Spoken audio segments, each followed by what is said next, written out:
At the beginning of the movie 1719 को दिखाते हुए, जहां पर हमें एक लड़की को दिखाया जाता है जो अपनी डॉग के साथ शिकार कर रही होती है। इस लड़की का नाम नारू है और नारू एक बड़ा शिकारी बनना चाहती है। इसके बाद नारू एक हिरन को देखता है और ध्यान लगाकर बैठी हुई होती है, और इससे पहले कि वो हिरन को मार देता तभी वहां से अजीब सी एक तेज आवाज आती है जिससे हिरन भाग जाता है। वो भी हिरन को पीछा करती है, लेकिन हिरन यहाँ से निकल चुका है। नारू के साथ जो डॉग होता है वो एक ट्रैप में फंस जाता है। नारू को नहीं पता है कि ट्रैप यहाँ पर किसने लगाया है, क्योंकि इस जंगल में बहुत सारे आदमी शिकार करने आते हैं। और तभी उस आसमान के ऊंचाई से बादलों के ऊपर में किसी चीज का आवाज आती है जो और किसी के नहीं, प्रेडिटर के होती है। Predator whose body like human but faces like an alien. It is hunter but hunts every human with weapons, including hunters considers them a threat. मतलब वो उसी को हमला करते हैं जिसने उसको हमला किया है, और जिसके पास कोई हथियार होता है वो उन्हीं को मारता है। नारू यहाँ से अपने भाई के पास जाती है जो कि एक बहुत अच्छा शिकारी होता है, और उसे कहते हैं कि मैंने आसमान में आज एक बहुत बड़ा पक्षी को देखा। दरअसल उस एलियन शिप के बारे में बोल रही होती है।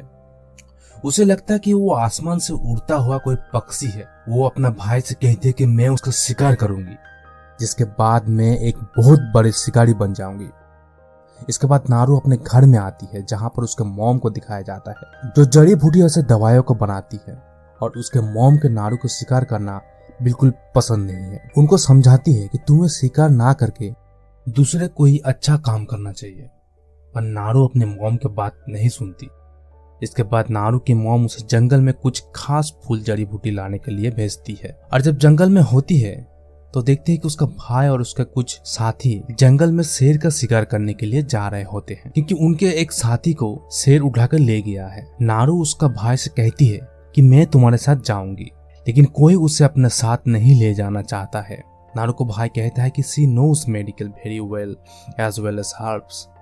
उसे जड़ी बूटी के नॉलेज है, अगर वो हमारे साथ चलेगी तो हम लोगों को बहुत मदद हो सकता है। इसके बाद नारू अपने भाई के साथ शिकार करने चला जाती है। इसके बाद दिखाया जाता है ant is soon eaten by a mouse, mouse is eaten by a snake, and then the predator hunts the snake. क्योंकि प्रेडिटर इनविजिबल होता है, कुछ दूर जाने के बाद ही शेर तो नहीं मिलता, लेकिन अपना वो साथी मिल जाता है जिससे शेर उठाकर ले गया था। वो बहुत ज्यादा जख्मी होता है। नारू उसको इलाज करती है, इसका खून बंद हो जाता है, जिसके बाद ही उसे उठाकर वापस घर की तरफ लौट चलते हैं। अब यहाँ पर अंधेरा हो चुका है और चारों तरफ घना जंगल है, और नारू को भाई कहता है कि तुम सब वापस गांव में यानी कबीले में लौट जाओ, मैं उस शेर का शिकार करके वापस लौट जाऊंगा। यहाँ पर नारू भी कहती है कि मैं तुम्हारा साथ चलूंगी, लेकिन उसका भाई साफ साफ उसे मना कर देता है, उसे साथ नहीं ले जाना चाहता है, और वो शेर को शिकार करने के लिए निकल पड़ता है। और जब वो लोग सब कबीले की तरफ जा रहा होता है तभी नारू वहाँ पर एक मरे हुए सांप को देखती है, जिसे बहुत अजीब तरीके से मारा गया होता है। वहाँ पर अजीब से पैरों का निशान भी है और खून पैर के बहुत ऊपर तक लगा होता है, और वो शिकार उसी एलियन ने किया है जिस एलियन शिप के आज सुबह नारू देखा था। वो एक ऐसा एलियन है जो कभी भी गायब हो जाता है, और इसीलिए उनको प्रेडिटर कहा जाता है।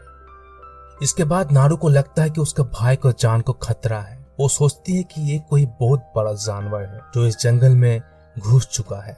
वो अपने भाई तक पहुंच जाती है, उसे पैर को निशान के बारे में बताती है, लेकिन उसका भाई पैरों के निशान वाली बात पर ध्यान नहीं देता। वो कहता है कि हम शेर की गुफा के पास हैं और हमें अपने लक्ष्य पर ध्यान देना चाहिए। नारू को भाई अपने एक साथी को और नारू को कहते हैं कि तुम पेड़ के ऊपर चले जाओ, मैं गुफा की तरफ शेर को शिकार करने के लिए जा रहा हूँ। गुफा की तरफ चला जाते हैं और उस लड़के के साथ फिर नारू पेड़ में जाती, और तभी वहाँ पर शेर आ जाता है जो नारू के साथी को ऊपर हमला कर दे, उसे मार देता है, लेकिन नारू उसे जख्मी कर देती है और दूर जंगल में एक लाल रंग के रोशनी को देखती है, जिससे उसका ध्यान भटक जाता है और वो पेड़ से नीचे गिरकर बेहोश हो जाती है। नारू को जब होश आता है तो वो अपने घर में होती है, अपने भाई ने उस शेर को मार दिया है। इसके बाद नारू को भाई को उस कबीले को लीडर बनाया जाता है। जंगल में शेर को बहुत आतंक था और अब शेर को मारने के बाद सब किसी को लगता है कि खतरा पूरी तरह से खत्म हो चुका है, लेकिन नारू अच्छी तरह से जानती है कि जंगल में कोई और भी खतरनाक चीज है जो हमें नुकसान पहुंचा सकती है। वो अपने भाई को ये बात बताती है, लेकिन उसका भाई इसके बातों पर विश्वास नहीं करता। अगले सुबह नारू को दिखाया जाता है जो अपने डॉग के साथ जंगल में उसी दूसरे शिकारी के ढूंढने के लिए चला जाती है। तभी वहाँ पर प्रेडिटर को दिखाया जाता है जो एक भेड़िए को शिकार कर देता है और नारू उस प्रेडिटर को ढूंढते हुए जंगल में जा रहा होता है। जाते हुए वो एक दलदल में गिर जाती है, लेकिन वो किसी तरह से रस्सी को पेड़ तक पहुंचाकर उस दलदल से बाहर आ जाती है। जब आगे जाती है तो देखती है कि वहाँ पर भालू ने शिकार किया हुआ है। वो अपने धनुष और तीर से उसका शिकार करना चाहती है, लेकिन उसका धनुष का रस्सी टूट जाती है, जिस वजह से भालू उसको देख लेता है और जब उसका पीछा करना यानी मारना चाहता है तब नारू वहाँ से भागने लगती है। वो नदी के बीचों से भागते हुए एक पेड़ के पास छुप जाती है जिससे कि वो बच सके। थोड़ी ही देर बाद वहाँ पर प्रेडिटर आ जाता है और उसके बाद उसे हमला कर देता है। प्रेडिएटर यानी कि एलियन के ऊपर हमला करके उसे जख्मी कर देता है, जिससे उसका हरे रंग का खून भी निकल जाता है। इससे प्रेडिएटर का गुस्सा और बढ़ जाता है और एक ही बार में वो भालू को मार देता है। भालू को खून जब उसके ऊपर गिरता है तो पूरी तरह से देखना शुरू हो जाता है। इसे देखकर नारू पूरी तरह से घबरा जाती है और वो नदी से पहुंचते हुए उस जगह से निकल जाती है। हालांकि प्रेडिटर उसे देख रहा होता है। नारू नदी के दूसरे ओर तक पहुंच जाती है। तब वहां पर कुछ कबीले वाले भी पहुंच जाते हैं, जिसे नारू के भाई ने उसे वापस लाने के लिए भेजा होता है। वो नारू को अपने साथ ले जाना चाहता है। नारू उन सबको प्रेडिटर के बारे में बताती है, लेकिन इसके बातों पर कोई विश्वास नहीं करता है। इसीलिए नारू को हाथ को बांध दिया जाता है। और जब वहां पर प्रेडिएटर आ जाता है जो उन सबको एक एनर्जी के फॉर्म में देख रहा होता है, इनके पास हथियार होता है और उनके ऊपर हमला कर देता है। जिनके पास हथियार है जो दूसरे के ऊपर हमला करके उन्हें मारना चाहता है, नारू के सभी साथियों को मार देता है। नारू कैसे भी अपना हाथ खोलकर वहां से भाग जाती है और उसे भी जब वो देख रहा होता है तभी उन कबीले के एक लड़का उसे मिलती है। वो दोनों उस घास के नीचे छुप जाता है, लेकिन प्रेडिएटर उसे देख लेता है क्योंकि वो देख सकता है, क्योंकि उनकी हीट वो दूर से भी महसूस कर सकता है। उस लड़के को मारने वाला था, लेकिन नारू उसे बचा लेती है। जब वहां से वो दोनों भागने लगता है तब उस लड़के को वो प्रेडिएटर मार देता है। इसके बाद नारू वहां से भागने लगती है। नारू भागती हुई एक ट्रैप में फंस जाती है। प्रेडिएटर उसके सामने पहुंच जाता है, लेकिन उसको मारने वाला था। प्रेडिएटर सोचता है कि वो लाचार है, इसलिए वो वहां से चला जाता है। तभी वहां पर कुछ हंटर आता है जो इस ट्रैप को लगाया हुआ था। वो लोग जानवर को शिकार करके उनके खाल निकल लेते हैं, उसे बेचकर बहुत सारा पैसे कमाते हैं और नारू को अपने साथ उस कबीले में ले जाता है। एक झोपड़े में नारू की बंदी बनाया लिया जाता है, जहाँ पर एक आदमी नारू के पास आते हैं और वो पूछता है कि अगर तुम्हें उस जायंट के बारे में कुछ पता है तो बोल दो। वो आदमी साथ ही साथ कहता है कि हमारे साथी को भी वो मार दिया है, अगर तुम उस प्रेडिएटर के बारे में कुछ जानती हो तो हमें बता दो। नारू उसको कहती है कि मैं उसके बारे में कुछ नहीं जानती। इसके बाद उनका सरदार वहाँ पर आता है, जिसके पास नारू का भाई होता है। नारू और उसके भाई को एक पेड़ में बांध देता है। दरअसल वो लोग नारू को और उसके भाई को चारा बनाकर रखा हुआ है, जिससे कि प्रेडिएटर वहां पर आ सके और उसका बड़ी आसानी से शिकार कर सके। थोड़ी देर बाद प्रेडिएटर वहां पर पहुंच जाता है और बहुत सारे आदमी को मार देता है। नारू उसको भाई को बोलता है कि डरने की कोई जरूरत नहीं है। वो प्रेडिएटर उन लोगों को हमला नहीं करता जिसके पास कोई हथियार नहीं होता है, वो सिर्फ उन्हीं को मारता है जिसके पास हथियार होता है। और जब प्रेडिएटर उनके तरफ बढ़ना शुरू कर देता है, वो एक ट्रैप में फंस जाता है जो शिकारियों ने वहां पर लगाया हुआ रखा था। अब प्रेडिएटर बहुत ही गुस्सा हो चुका है, इसलिए वहां पर बहुत सारे लोग को मार देते हैं। नारू ट्रैप की मदद से अपने और अपने भाई के रस्सियों को काट देती है, जिसके बाद नारू का भाई घोड़े लेने के लिए चला जाता है ताकि वहां से दोनों के दोनों निकल सके। इसके बाद नारू के भाई चला जाता है।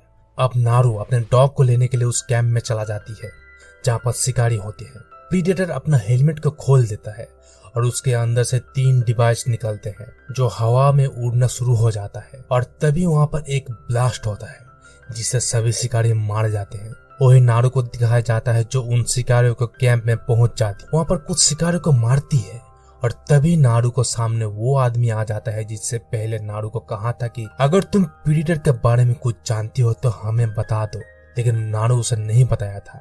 दरअसल पीडिटर उसका पैर को काट दिया होता है और उससे कहता है कि तुम मेरे इलाज करो, इसके बदले में मैं तुम्हें अपने गन दे दूंगा। इसके बाद नारू उसे खास किस्म के फूल खिलाती है जिससे उसका शरीर का खून ठंड हो जाता है और खून बहना बंद हो जाता है। इसके बाद प्रेडेटर वहां पर पहुंच चुका था। उसके सामने आदमी जिसका पैर उसने काट दिया था और उसका शरीर फूल खाने की वजह से ठंडा हो चुका था, इसलिए वो उसका शरीर को, उसके एनर्जी को नहीं देख सकता है। प्रेडेटर के आंख इंसानों की तरफ नहीं होती है, वो सिर्फ उसके एनर्जी को महसूस कर सकता है। लेकिन उस आदमी को शरीर से खून निकलना बंद हो चुका था, लेकिन गलती से प्रेडेटर उसके ऊपर पैर को रख देता है जिससे आदमी चिल्ला उठता है। प्रेडेटर को पता चल जाता है कि वो आदमी जिंदा है और उसे वो मार देता है। Then Naru's brother arrives and attacks Predator's head, due to which its marks falls down. अब नारू का भाई वहाँ पर पहुंच जाता है जो घोड़े पर चढ़ा हुआ होता है और उसको कई सारे हमला करता है, जिसको उसका मांस यानी कि उसका हेलमेट नीचे गिर जाता है। उसका लेजर एक पेड़ में जाकर टकराती है जहाँ पर नारू के भाई ऊपर कई सारे हमला करता है और जितने भी हथियार चलाते हैं सारे के सारे हथियार पेड़ के ऊपर जाकर लगता है जहाँ पर उसके हेलमेट के बीम से टकरा रही होती है, जिससे नारू समझ जाता है कि उसका हथियार किस तरह से काम करता है।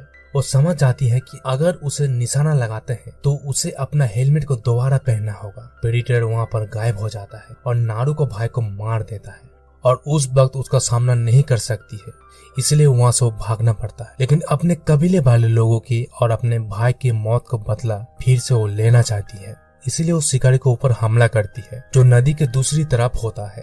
इसके बाद वो इंसान को एक जगह में रख देती है जिससे कि प्रेडेटर उसको देख सके और इसके बाद नारू वो फूल को खा लेती है जिससे खून का संचार यानी कि खून का तापमान ठंड पड़ जाती है। आप प्रेडेटर वहां पर आ जाता है लेकिन उसे नहीं देख सकता है क्योंकि उसका बॉडी से खून ठंडा हो चुका है। अब नारू उस आदमी को सामने रख देता है जिससे कि प्रेडेटर उसे देख सके। उसे एक जाल को बनाकर रख देता है। वो जानबूझकर उसका हाथ में गन पकड़ा देती है ताकि प्रेडेटर को उसे मार दे। इसके बाद प्रेडेटर उसको मार देता है। तभी वहां पर उसका पीछे नारू आकर उसको गन लेकर खड़ा होती है। वो उसका सिर पर गन से गोली मार देती है जिससे उसका हेलमेट गिर जाता है। नारू उसे हेलमेट को उठाकर जंगल के अंदर भाग जाती है। उसके मास्क को यानी कि उसके हेलमेट को पत्थरों के बीच में रख देती है और चारों तरफ ट्रैप बिछा देती है ताकि जब वो प्रेडेटर वहां पर अपने मास्क को लेने के लिए आए तो वो उसका ऊपर हमला कर सके। और प्रेडेटर पहुंच चुका था लेकिन नारू उसका ऊपर कूदकर बहुत सारा हमला करती है। इसके बाद नारू उससे जख्मी कर देती है। वो भी उसका ऊपर हमला करता है और इन दोनों के बीच में एक शानदार फाइट होती है। नारू को दिखाया जाता है जो एक बहुत ही अच्छा फाइटर है। वो प्रेडेटर के पूरी तरह से सामना करती है और इसके बाद वो दलदल की दूसरी तरफ चला जाती है जो एक ऐसी जगह होती है जहां पर अपने प्रेडेटर को लिए पूरी तरह से जाल बिछाया होता है। और इसके बाद नारू को देखकर वो उसकी तरफ आगे बढ़ता है और सामने उसका हेलमेट भी होता है। नारू को पता है कि प्रेडेटर अगर कोई भी हथियार चलाएगा तो हथियार उसी निशाने पर लगेगा जहां पर उसका हेलमेट है यानी कि उसका मास्क जो लेजर बीम से लगी हुई है। इसके बाद प्रेडेटर उसके ऊपर हमला करता है, उस पर हथियार चलाता है लेकिन उसे नहीं पता होता कि उसका हेलमेट और उसका मास्क जो लेजर बीम है वो खुद प्रेडेटर सर के टकरा रही है और जो हमला करता है तो उसका हथियार उसे ही मार देता है जिससे उस खतरनाक एलियन का मौत हो जाता है। इसके बाद नारू वापस अपने कबीले में आती है। उसके पास प्रेडेटर के सर होता है, साथ ही साथ उसने उसका खून को अपने चेहरे पर लगाया रखा होता है जिससे कि उसे पता चले कि वो भी एक योद्धा है। उसके बाद नारू की माँ बाहर निकलती है और उस कबीले के लीडर भी आते हैं जो नारू को देखकर खुश होते हैं। इसके बाद नारू को वहाँ का योद्धा यानी उसको सम्मान देते हैं और मूवी यहीं पर खत्म हो जाता है। Thank you for watching.